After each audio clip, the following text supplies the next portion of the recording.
Break के बाद बाखबर में आपका स्वागत है। हम बात कर रहे थे कि अन्नदाता मुश्किल में है। निसर्ग नाम का जो तूफान है उसने तबाही मचा दी। निसर्ग का अर्थ होता है प्रकृति, तो प्रकृति की तबाही जिसमें सब कुछ मुश्किल में है। हम चर्चा कर रहे थे हमारे पत्रकार साथी देवदत्त दुबे से, और टेलीफोन लाइन पर मौजूद है साथ में किसान नेता केदार शंकर सिरोही और पत्रकार साथी राकेश दीवान जी।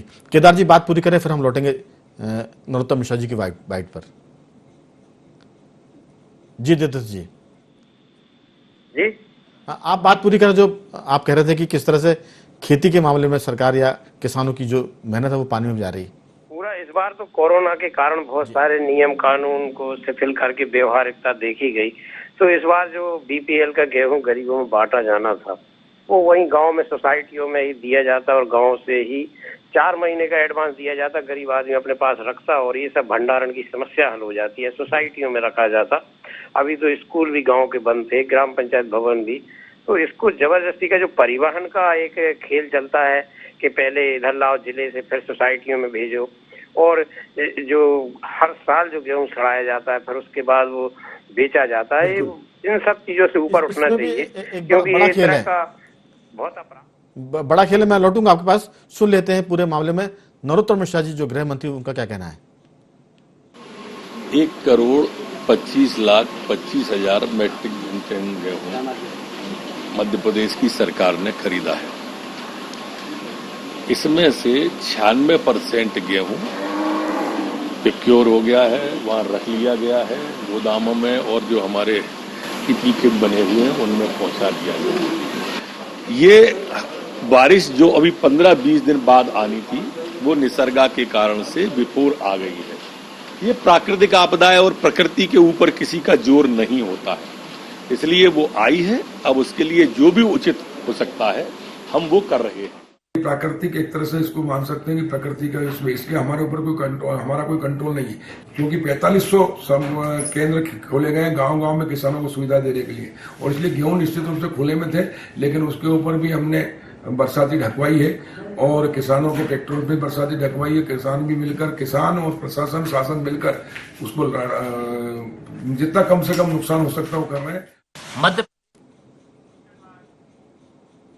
तो हमने सुना कि किस तरह से नरोत्तम मिश्रा जी और कमल पटेल ने कहा कि वो किसानों के नुकसान को कम से कम करना चाह रहे हैं और कोशिश भी कर रहे हैं, लेकिन एक बात तो तय है कि रिकॉर्ड खरीदी हुई है, पिछले बार से दोगुनी है। मैं लौटता हूं देवदत्त जी। राकेश जी, आपने सुना नरोत्तम मिश्रा जी को, केदार शंकर सिरोही जी को भी और राकेश देवदत्त दुबे जी को भी। एक बात इसमें साफ है कि पिछले साल की तुलना में गेहूं का जो भंडारण हो रहा है, जो उत्पादन है, वो दोगुने से भी ज्यादा हो गया है। एक बात की क्रेडिट सरकार के खाते में जरूर जाएगी।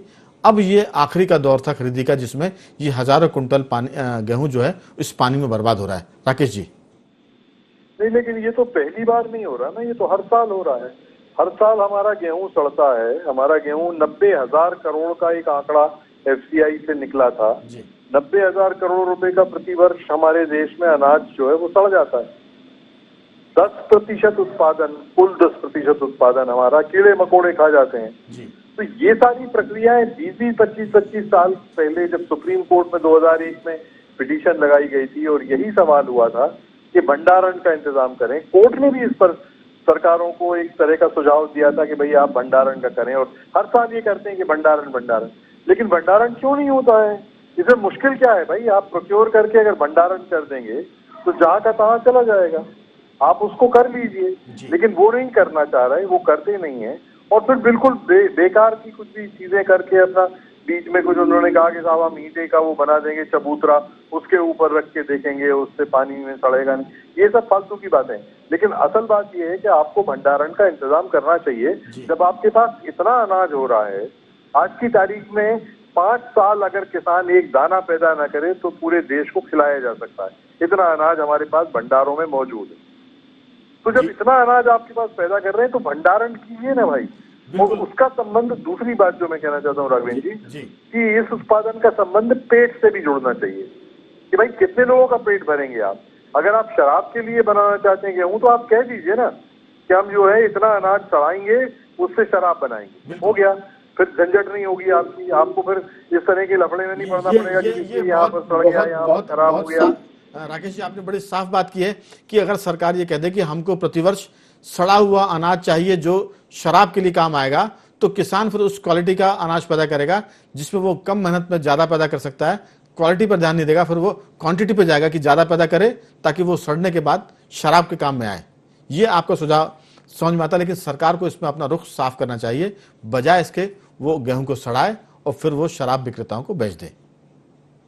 राकेश जी, ये तो हर साल का है जी। तो मैं पूछता हूँ केदार जी से पूछूंगा। केदार जी, राकेश जी ने बड़ी साफ बात की है कि अगर सरकार को किसी बहाने से गेहूं को सड़ाने के बाद वो शराब कंपनी को देना है तो सरकार अपनी नीति तय कर दे कि हम इतने लाख कुंटल गेहूं को सड़ाकर शराब निर्माताओं को देंगे ताकि किसान उसी हिसाब से पैदावार पैदा करे। आपकी इसमें क्या राय है? मैं पहली बार मतलब इस डिबेट में बहुत बड़ा सब्जेक्ट और इतना अच्छा सॉल्यूशन ये सामने आया है। मैं पूरी तरीके से राकेश जी की बात से सहमत हूँ। देखिए, अगर ये कह दें कि हमको सड़ा के देना है तो हम नील क्वालिटी का और खराब क्वालिटी का सड़ा के दे देंगे, न कि सीओर का चंदोसी सड़ने देंगे। बिल्कुल। तो उस चीज पर आ जाएगी बात। मसला ये है पूरी बात का, देखिए पूरी प्लानिंग 6 महीने पहले होती है, 6 महीने का पूरा डेटा रखा है। इस बार मध्य प्रदेश में 40% एक्स्ट्रा सोइंग हुई थी, प्रोडक्शन 40% ज्यादा हुआ। 350 लाख टन का प्रोडक्शन मध्य प्रदेश में हुआ। मंडियां बंद थी, प्राइवेट सेक्टर का जो बड़ा बड़ा प्लेयर था वो खरीदी में नहीं थे, डायरेक्ट मैदा मिलें खरीदी में नहीं थी। तो सरकार पिछले साल जो 75 लाख टन खरीदा था, इस बार 125 खरीदा। हमने शुरू से ही सरकार से कहा था कि आप अपना टारगेट 62 लाख टन, पिछले बार 62 लाख टन था, इस बार 126 लाख टन के ऊपर निकल गया है। 73 लाख और कुछ था बाद में। ये 62 का पहले सरकार ने हमको परमिशन दी थी, केंद्र ने, फिर बाद में बढ़ा था। बात ये थी कि हमने 150 लाख टन का शुरू में कहा था कि इतना हम लोगों को खरीदने की व्यवस्था हमारे इस समय सरकार ने करना चाहिए। और केदार जी, समय खत्म हो चला, 1-2 वाक्यों में बात पूरी करें। इसमें टोटल ये बात है कि अभी जो हो चुका है इससे हम अगले साल की लर्निंग लें, अगले साल के लिए प्लान करें, सबक लेकर, नहीं तो ये सबक लेकर काम कर सकती है सरकार, क्योंकि ये तो हर साल खेती होगी, हर साल किसान पैदा करेगा। सरकार को चाहिए कि अभी से वो इंतजाम कर ले ताकि अगले साल ये नौबत ना आए। देवदत्त जी, बहुत संक्षेप में आपकी 2-3-4 वाक्यों में टिप्पणी अंतिम। बिल्कुल, मैं ये कहना चाहता हूँ सरकार में बैठे लोगों से कि यदि वो उनको ऐसा सड़ाना ही है तो वो गरीबों को दे दें, जो गरीब बेचारे भूखों मर रहे हैं और जो अभी इस समय बहुत कोरोना का संकट था तो उनको बांट दे। इससे अच्छा तो वो रहेगा कि उनको 4 महीने का इंतजाम कर दें। अभी भी कोई वो नहीं गया है। सुझाव बहुत अच्छा है कि सरकार चाहे तो 4 महीने का राशन का गेहूं वहीं गांव में या दे सकती है ताकि वो सड़ने से बच जाए। मुख्यमंत्री शिवराज सिंह की सरकार किसानों की सरकार है, हो सकता है इस बात को ध्यान से कोई सुने तो कोई रास्ता निकलेगा। आप तीनों मेहमानों का बहुत बहुत धन्यवाद।